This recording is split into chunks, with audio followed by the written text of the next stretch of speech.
Hey Oakwood, I'm Emma Hyatt. Today is November 24th, and this is your Lumberjack Recap. This week in advisory, students will prepare and participate in the Freshman Challenge. Athletes grade 8th through 11th interested in playing football next season should attend a lunch meeting Monday, December 1st in the engineering room to hear about our off-season training. If you have questions, see or email Coach Lane. U.S. International's annual Change for Water fundraiser runs through today through Friday, December 12th. The advisory that raises the most money will earn a donut party. All proceeds will go towards building wells in Uganda. Student Council's annual blood drive is Friday, December 5th from 8 a.m. to 12 p.m. in the West Gym. Bea and Julie are here with us today to share more about the blood drive.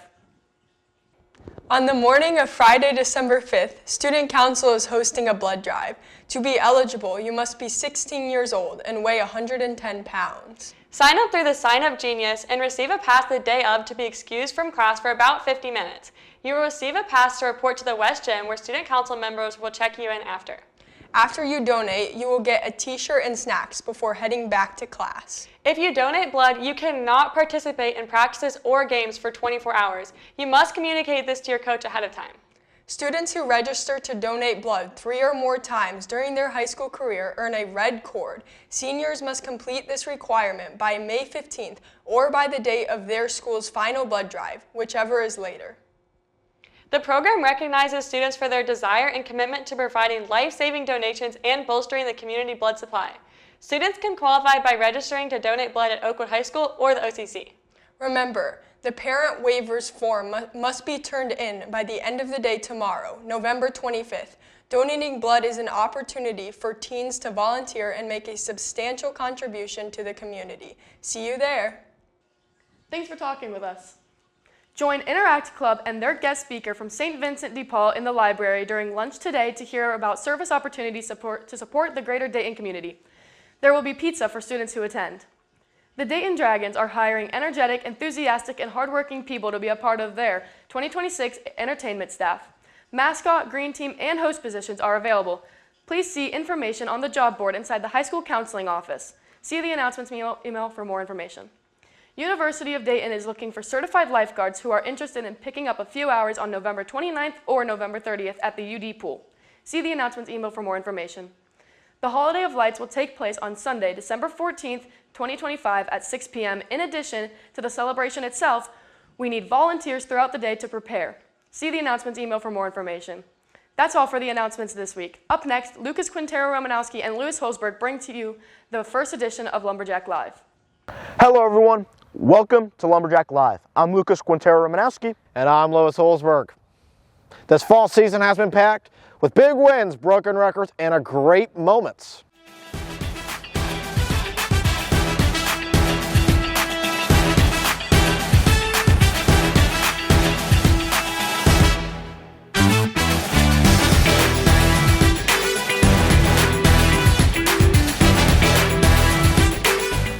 First off, the football team started off the year on fire, winning their first 5 games and finishing off the season with the first winning record since 2008, while also putting up 40-plus points in each of the first 3 games. A big part of that effort was senior quarterback Zachary Lutz, shattering the single-season passing touchdown record with 29. Along with those touchdowns, he also led Swivel with 2,460 total passing yards. Lutz's top target, Michael Wasty, also had a big year, setting the single-season receiving yard record with 972, accompanied by an Oakwood career record 114 receptions and 20 touchdowns. On the other side of the ball, let's dig deeper on junior safety Brady Toby. Was tied for 3rd and Swivel for interceptions with 4. Sophomore Ivan Turek was a nightmare for quarterbacks. Year-long, recording 6.5 sacks this year, which is good enough for 3rd and Swivel. Definitely a step in the right direction for the Jacks. Next, let's set our eyes on the tennis court where the team shined. The girls' tennis team dominated league play, going undefeated and taking home the Swivel Championship for the 3rd year in a row. Sophomore Mila Gelbert had an incredible postseason run where she won sectionals, finished 2nd at districts, and qualified for the state tournament, where she eventually fell to the state champion in the 2nd round. She also was recognized as Swivel Player of the Year. The doubles team of senior Evie Davis and junior Paige Butler completed their similar season by finishing 4th at sectionals and qualifying for the district tournament. As the tennis team was rallying, the cross-country team had their best season ever. The girls managed to win state for the first time. Freshman Evelyn Retschler led the way, finishing 10th in state in the meet with a time of 18:38, followed closely by senior Delaney Cahill with 18:41. They had a great postseason, winning every meet on the way to state. Meanwhile, the boys finished 3rd overall in the state, which also was the best ever for them. Senior Cameron Lindsay placed 9th overall with a time of 15:39. Here's Logan Cahill taking a closer look at this historic season. The cross-country teams had a record-breaking season this year. After last year's boys' finish of 12th place as a team, while the girls had a finish of 9th. Here's Delaney Cahill to tell us more. Going into state, we had won every meet. We won league, we won districts, and we won regionals. Regionals we won by 100 points, which is crazy. And then going into state, we had a meeting with our team the Thursday before we went, and we were just talking about how we have expectations for ourselves, but we don't want that to get in our head. So we went and we ran and we won, and Evelyn and I both placed. Evelyn, I think, got 10th, I got 11th, and then our team won for the first time in school history, which was really awesome. Finally, senior Cameron Lindsay talks about the boys' side and their achievements this fall season. The boys got 3rd at state, which was the best we've ever done, which is super exciting. The girls also won, which is the first one that's ever happened, which was awesome. So both teams did super well. It was a lot of fun. This has been Logan Cahill for the X Media, signing off. On the volleyball court, the girls went 16-9 and made it to their first ever district final, marking the best season in the program's history. In swivel, freshman libero Paige Greaser ranked 4th in both digs and aces, and senior setter Berkeley Parker was 5th in assists. Senior middle blocker Evie Connor led swivel in blocks with 71. Here she is, reflecting on the season. One of the things that I think was really big and just our ability to make that long run after the season ended was we had a really strong group of seniors this year who had been in the program for multiple years. I mean, 3 of us had been our 4th year on varsity, and so having that strong leadership really just gave us that extra factor to do something in the postseason. Down at Lane, the boys soccer team had another successful season. The team made it to the district finals once again this year, finishing with a record of 14-2-2. They won swivel after going undefeated in league play. Part of the success this year can be accredited to Swivel Player of the Year Charlie Hem, and exemplary leadership by head coach Ryan Conley, who earned Coach of the Year honors. Junior goalkeeper Carson Franklin capped off the season ranked 2nd in the league in shutouts with 9.6. Staying down at Lane, the girls soccer team had their most successful campaign ever. I mean, the girls team had a phenomenal season, going undefeated in league play and finishing 18-3-1. The team went to their first ever regional final this year after winning districts for not one, but the 2nd straight year in a row. Goalkeeper Cameron Camacho was outstanding, finishing 2nd in shutouts with 17 and 4th in saves with 182. Leading the historic run was Coach of the Year Marcus Rickson. I went to check out what made this team so successful. The girls' soccer team just completed their most successful season ever. Part of the success can be attributed to their teamwork. I think one of the reasons we've been so successful this year is because we're so united on the team. I feel like we all get along really well, and I feel like we just know how to play with each other. Another key piece this year was the defense, which earned 17 total shutouts. Good enough for 2nd in swivel. We've had a really strong back line, and they're all returning varsity players, and as well as our keeper, Shady. She was new last year, and she really just does not get scored on ever. The Jills started off the season rolling with an 11-game unbeaten streak where they scored 30 goals and only let in 2.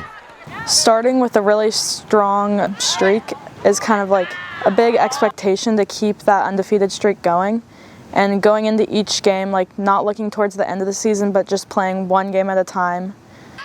Naturally, staying locked in for each game can start to become tough. I think this year our hardest challenge has been making sure we don't play down to our opponent's level. When we play worse teams or not as good teams, we don't score as many goals as against good teams because we think it's not as important, or we just aren't able to connect. Head coach Marcus Rickson has helped the players stay focused. I think our coach really keeps us in check and keeps us humble a little bit with that. He tells us that obviously we're good players, but we're only as good as the outcome of the game, so we have to keep scoring and keep winning games.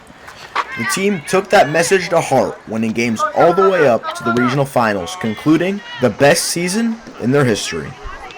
This has been Lucas Quintero Romanowski for the Axe Media. Another team with broken records this year is field hockey. They had a stellar regular season, finishing 9-8 before entering the playoffs and being eliminated in the first round. Senior forward Abigail Hyatt broke the all-time goal record this year, ending her career with 74 goals. Miriam Siff took a closer look at Abby's accomplishment. As we move deeper into fall, senior Abigail Hyatt's last season of field hockey at Oakwood comes to a close. I think I grew a lot with attitude and skill, and being able to take my field hockey playing to the college level over the 4 years. Definitely a lot of growth. This year, Abby broke an athletic record for most goals scored in a season. So the record was set to 60 from Peanut Johnson, who ended up playing at Ohio State, and I've now set it at 74. It was pretty crazy, something I've been wanting since freshman year that I thought I could see myself getting to, and getting there senior year was a big accomplishment. Though she describes the season as being different from what the team expected, Abigail and the team finished off their season strong. Our hard work and dedication to make it to get out what we got was very, very incredible from the team. For the Axe Media, this is Miriam Siff, signing off. Out on the golf course, the girls team won their first swivel title ever, posting a score of 793 at the swivel tournament. Senior Caroline Rowley finished 4th overall at the tournament with a score of 187, which complemented the rest of the year's solid play, culminating in her Player of the Year award. The team's success was in no small part due to head coach Paul Stone, who received Coach of the Year for his efforts. Here is Ethan Lippincott with Caroline Rowley on the playbook.